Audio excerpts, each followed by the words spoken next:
Bonjour et bienvenue dans cette petite guidance. Je commence par les annonces. L'atelier Esprit Animal aura lieu le 21 juin prochain entre 9h30 et 11h30. C'est un samedi matin. Nous y aborderons les animaux totems, la manière dont on peut travailler avec eux, la manière dont ils sont considérés dans les différentes cultures à travers l'histoire et nous pourrons mettre en œuvre certains exercices intuitifs, certains exercices médiumniques pour aller chercher les animaux totems qui vont pouvoir nous accompagner dans nos travaux de développement personnel. Il ne s'agit pas uniquement de trouver son animal totem, celui qui nous accompagnera tout au long de notre vie. Pour beaucoup d'entre vous, vous le connaissez déjà, mais il s'agit aussi d'aller chercher les animaux totems dont vous avez besoin en ce moment. Et donc, c'est tout l'enjeu donc de cet atelier Esprit Animal. Le formulaire d'inscription est disponible dans la barre de description sous la vidéo. Et pour toute inscription, tu as une chance sur 15 de remporter l'oracle Esprit Animal dans sa jolie pochette en velours. Le voici. Donc l'oracle Esprit Animal que j'ai fait imprimer et que tu recevras en plus de ton inscription de manière dématérialisée avec son livret d'accompagnement. Voilà l'oracle que j'ai fabriqué à partir de l'intelligence artificielle, mais également avec toute ma créativité et toutes mes connaissances en matière d'animaux totems. Donc voilà, cet oracle que tu peux remporter en version papier, que tu vas recevoir, quoi qu'il en soit, en version dématérialisée pour toute inscription, accompagné de son livret explicatif et du kit créatif qui te permettra de participer aux activités au cours de cet atelier. J'ai hâte de recevoir les participants et de pouvoir tenir cet atelier qui me tient énormément à cœur. C'est le premier atelier d'une longue série, je l'espère. Deuxième annonce, j'ai décidé d'organiser un pique-nique le 14 juin prochain à 12h30. Alors moi, je sortirai de mon cours de self-défense, donc je serai peut-être en jogging et je serai peut-être quelque peu échevelée, mais ce n'est pas grave. J'organise ce pique-nique donc à Besançon pour les personnes qui seraient du secteur, pour pouvoir échanger de vive voix avec des personnes qui me suivraient sur les réseaux, qui auraient envie de me rejoindre. Donc, 12h30 à la Gare d'Eau, le 14 juin prochain, c'est un samedi midi.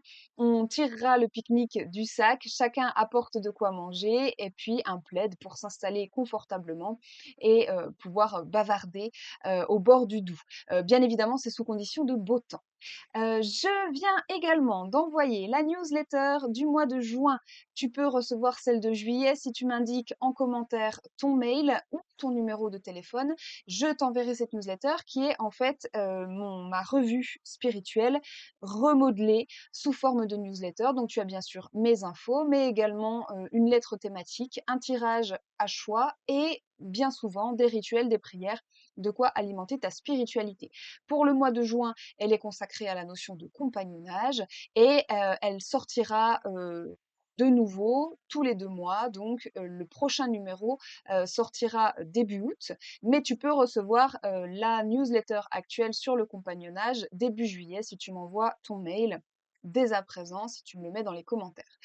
Enfin, le prochain live aura lieu alors soit sur Instagram, soit sur YouTube, je n'ai pas encore décidé, le 19 juillet prochain à 11h. C'est également un samedi, voilà, on a pas mal de samedis occupés ensemble dans les semaines à venir. Ce sera un live cartomancie puisque ça remporte vraiment l'adhésion de toute ma communauté. Live cartomancie. Il y aura une story Instagram dans laquelle tu pourras aller inscrire ta question afin que je la tire au sort. Je tirerai au sort 3 ou 4 questions personnelles et nous ferons, comme les dernières fois, une question générale à choix également. Avant de commencer ce tirage, je te rappelle que tu es le premier ambassadeur de mon travail. Tes likes, tes commentaires, tes partages, tes sauvegardes me permettent de rester visible sur YouTube et sur les autres réseaux et donc de faire prospérer mon activité professionnelle, mais également de pouvoir continuer à t'accompagner au quotidien dans des contenus gratuits. Ton investissement m'est très très précieux et je te remercie pour cet effort. Je te rappelle que la cartomancie n'est pas une science exacte. Le message qui suit est une guidance générale. Garde du recul et du discernement pour ne prendre que ce qui résonne naturellement avec tes circonstances personnelles. Tu es responsable de la manière dont tu accueilles le message qui suit. Aujourd'hui, on utilise le Kitten Tarot. C'est ma dernière acquisition, vous le savez, mon petit chouchou de ces derniers temps. Un tarot à la fois mignon, humoristique et en même temps suffisamment percutant pour donner des messages qui ont le mérite d'être dits s'ils ne sont pas toujours agréables. Ici, on a l'idée d'une situation qui arrive à son terme. Alors, on va aller regarder les choses plus en détail. Donc, message général pour les personnes qui regarderont cette vidéo, guidance générale, on est parti.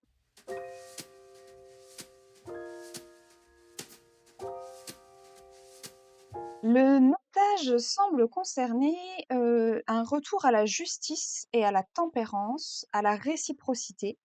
Ça a pu passer par un passage vraiment devant le juge ou par un passage devant une administration.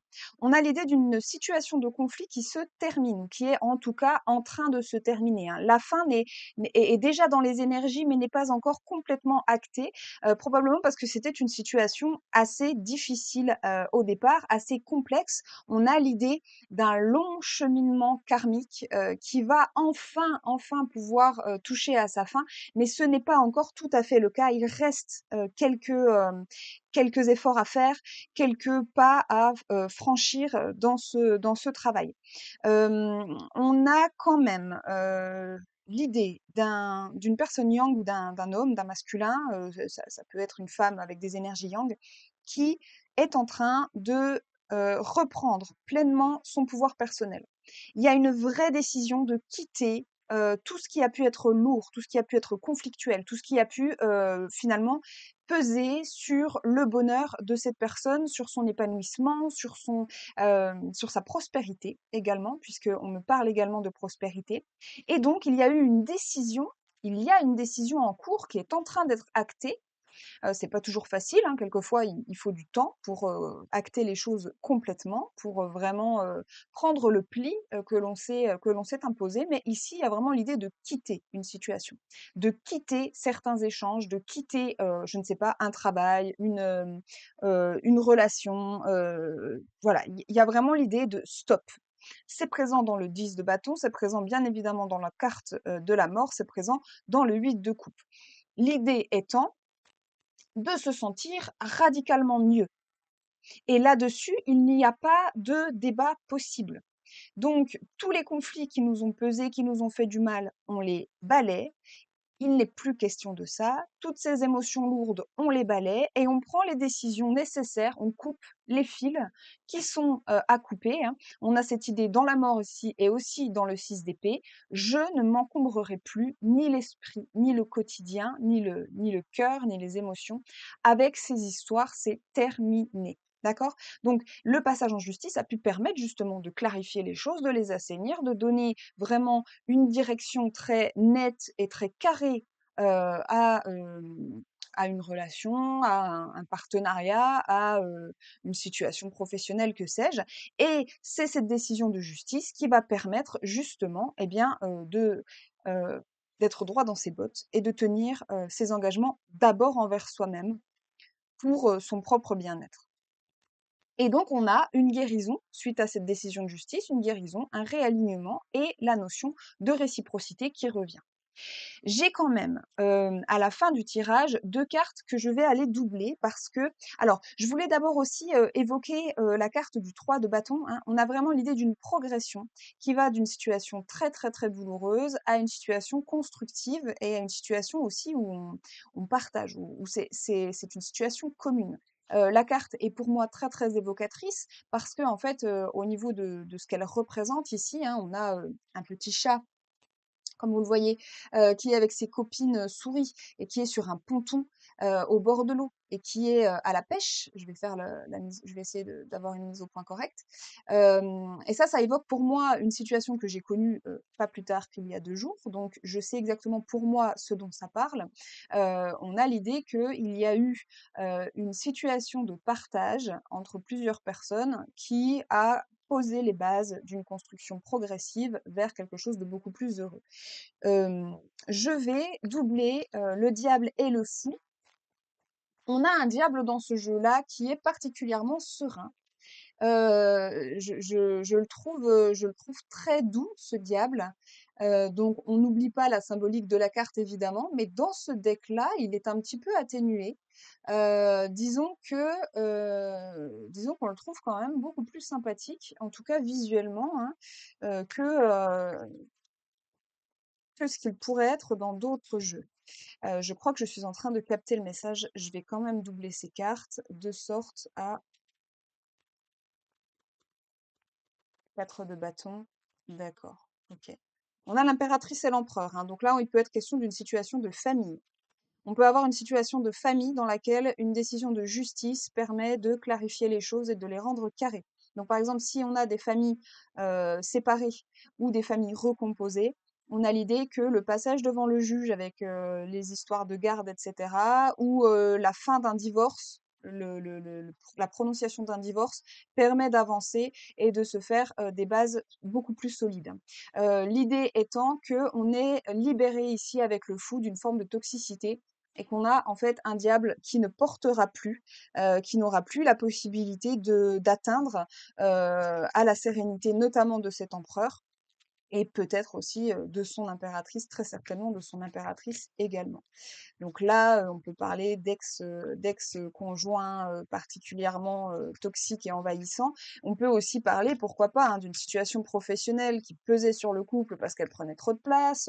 Les interprétations sont nombreuses, hein. Je te laisse bien évidemment libre de la manière dont tu lis le tirage. Valet de bâton et 7 de pentacle, oui, oui, c'est ça. La décision, une décision administrative ou de justice, une annonce officielle permet un nouveau départ qui va tranquillement s'enraciner et porter ses fruits. On a vraiment de jolies perspectives à venir, où on va pouvoir prendre soin de soi et où on va pouvoir laisser derrière soi, effectivement, la souffrance. Ce sera terminé et ce sera la stabilité derrière. Donc c'est vraiment un très joli tirage. Voilà, j'espère que les messages auront porté pour toi. J'espère que tu auras trouvé dans ce tirage un moment agréable et des réponses à tes questionnements. Je te dis à très bientôt pour une nouvelle guidance. Bye bye!